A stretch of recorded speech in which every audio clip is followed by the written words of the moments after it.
Okay, so by now everyone should know how I feel about Dragon Ball FighterZ.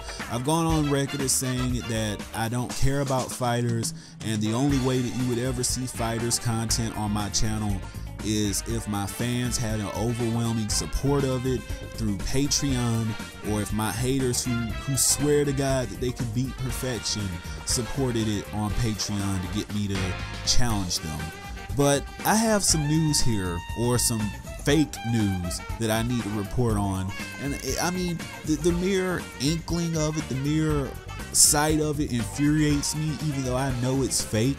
But there's been these rumors that people have claimed that they've data mined the game, and they found out that Fu, the exclusive character to Dragon Ball Xenoverse 2, is supposed to be a DLC character for Dragon Ball FighterZ.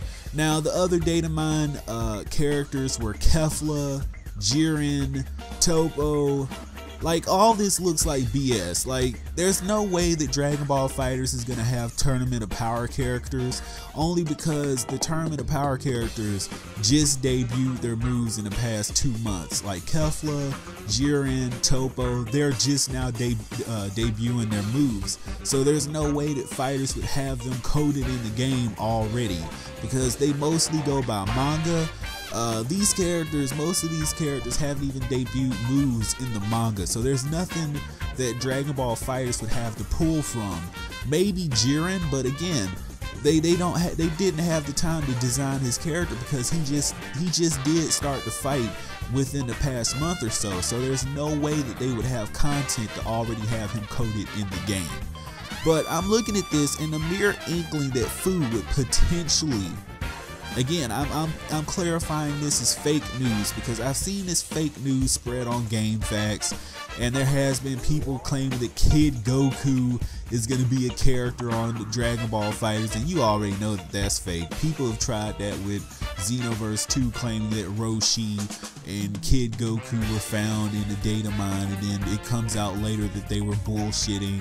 And I mean, but what I'm getting down to, and what really just brings my anger to a boiling bubble, you would think that it would be about Kefla. I hate that skank. She killed Dragon Ball Super. She killed everything. She killed Super Saiyans. But what really gets to me is that Fu is supposed to be a completely and 100% original character in his current design. Now, Fu has showed up in Dragon Ball Online, but his current adult design is supposed to be completely and utterly for Dragon Ball Xenoverse 2, completely exclusive, meaning that he's only to show up in the Xenoverse series. That means Xenoverse 2, and if Xenoverse 3 happens, then Xenoverse 3. There is no way in hell that they're supposed to have access to our exclusive character. That is bull. That is bull. That is our character. And I'm not saying it as if I really care about Fu. It's the principle of the matter. I don't know whether I'll use Fu in Xenoverse 2 or not. I can't say that right now until I see how he plays in an upcoming live stream from Bandai Namco. But when you advertise a character as exclusive to this franchise, that means, what the word exclusive means, is that they're not supposed to appear in any other franchise. If Xenoverse 2, and before I say this, I'm not talking about her costume. If Xenoverse 2 is not getting Android 21 in her Majin forms, then this is utter bullcrap. This better not happen, because it's an imbalance. This is our character. Fu is our character. He is not supposed to be in that piece of crap Dragon Ball FighterZ, okay? That's not what exclusive means. Exclusive does not mean he's spread all over in any game just to try to get extra sales. He is our character. Our character. And again, I'm just saying this because I know this news is fake. When you see Kid Goku as a data mine character, you kind of know it's fake right from the get-go. And Fu, no.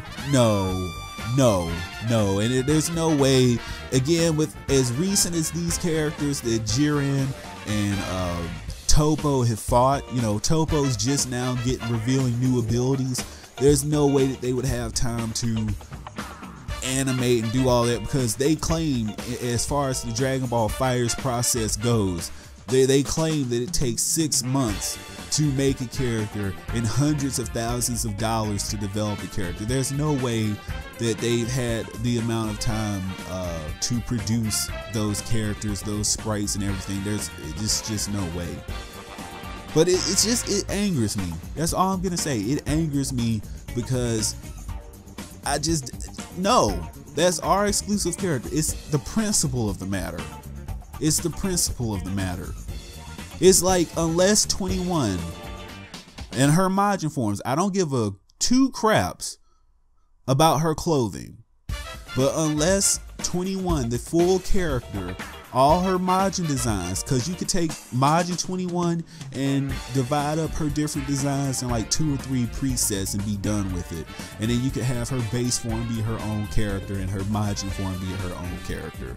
But unless that's happening, unless she's coming over to Xenoverse 2 at the same time as Fu is supposedly going over to Dragon Ball FighterZ, this is a complete outrage. And I'm gonna treat it as though it's real. I know it's fake, but I'm treating this situation as though it is a real possibility. Let me know what you think, because the mere possibility, air quotations, the mere possibility of this happening, it just angers me. I don't know what I'd do. I put it like this: if this happens, and if I do end up in possession of Dragon Ball FighterZ due to the whole Patreon thing, I don't think I would be able to continue to play it, because it would just anger me too much. It would. Because it's just like something that is supposed to be in ownership. When a franchise claims that something is exclusive, I can say it a million times. Exclusive means exclusive means exclusive. It means nowhere else. Found nowhere else. In no other series. Just let me know what you think in the comment section below, because right now, the more and more I think about it, it's like I'm reaching those female Saiyan levels of anger right now. Just going over it. And I just had to really talk about it.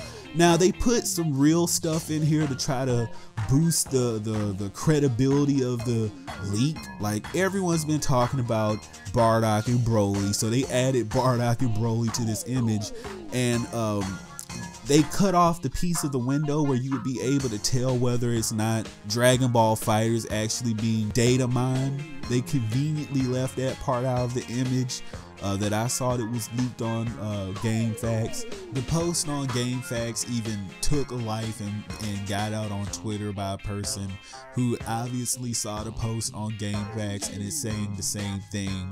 BRL Broly and everything, and they don't show the image, but they just said, oh, I heard that these are the characters that are supposedly DLC for Dragon Ball FighterZ. Now, the game just did release, even for PC, and it takes at least a good week or so for leaks to start coming out for DLC. Like, data miners don't do it that quickly. It takes some time. So a lot of this fakeness, all these people who are just thirsty for attention, like, yeah, people on Twitter figure that they have data mine DLC leaks, well, they'll get a little bit of attention, and then when it comes out as false, then most people aren't gonna unfollow them, and most people aren't gonna, give it a second thought that, hey, this person over here lied about the DLC data mine leaks for FighterZ. Now, like I said, and I stress this time and time again, I really don't care about Dragon Ball FighterZ. I've said it again, that the only way that you would ever see me on Dragon Ball FighterZ is through the whole Patreon challenge that I set up the other day in that video. But this just angers me, because when I think about the possibility of Fu ending up in Dragon Ball FighterZ and not having an equal exchange, like, I don't care about the costume for 21 being in Xenoverse 2. That's not enough. If they're getting our character, if that's even a minute possibility that Fu would end up in Dragon Ball FighterZ, he's our exclusive character. That's how they advertise them. as an exclusive character, that's the way that it needs to stay. Just like they advertised and promoted Android 21 in all her forms as being exclusive to Dragon Ball FighterZ. It doesn't need to be an exchange, and if there is, we better be getting all of 21's base form and 21's Majin forms in order for this to even be even and fair. This is our character Xenoverse community. We don't need to have it spread out in other games. So that's what I wanted to draw to you, your attention. It got on my nerves, it angered me, and I just need to let you guys know. So let me know what you think in the comment section below. Of course, I've been your perfect being and the #1 anime gaming and Dragon Ball channel on YouTube. Don't forget to hit that subscribe button, and as well, hit that notification bell to become a true perfectionist and get all the content as it drops. And I will see you in the next video.